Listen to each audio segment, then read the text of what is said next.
નમસ્કાર, સમય news YouTube ચેનલમાં તમારું સ્વાગત છે। વિકાસ આધારિત રાજનીતિ માન્ય નરેન્દ્રભાઈના આવ્યા પછી શરૂ થઈ છે।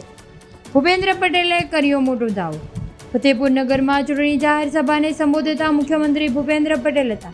તે ફતેપુરા તાલુકામાં મુખ્ય મથક ફતેપુરા દુધસ રોડ પર બુરિયા પાર્ટી પ્લોટમાં લોકસભાના ઉમેદવાર શ્રી જશવંતસિંહ પ્રચાર અર્થે ભાજપને જાહેર સભાને ગુજરાતના રાજ્યના મુખ્યમંત્રી શ્રી ભૂપેન્દ્રભાઈ પટેલને સંબોધી હતી।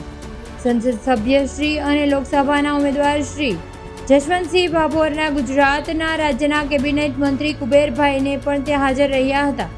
ત્યારે આ ધારાસભ્યોએ રમેશભાઈ કટાર તેમજ આ ધારાસભ્યોએ ભાજપના હોદ્દેદારો, કાર્યકર્તાઓ અને ખૂબ જ મોટી સંખ્યામાં ગ્રામ્યજનો સામે આવું કહ્યું હતું। ઉપસ્થિત મહાનુભાવોને પ્રસંગના અનુભવતા ઉદ્બોધન કરેલું હતું અને હિન્દુસ્તાનમાં આવી જ રીતે વાતો કરવામાં આવે છે તેવું પણ કહ્યું હતું અને નરેન્દ્ર મોદી વિશે પણ આ રીતે જ વિકાસને આધારિત રાજનીતિ માન્ય કરવામાં આવે તેવું કહ્યું હતું। તમને જો અમારો આ વિડીયો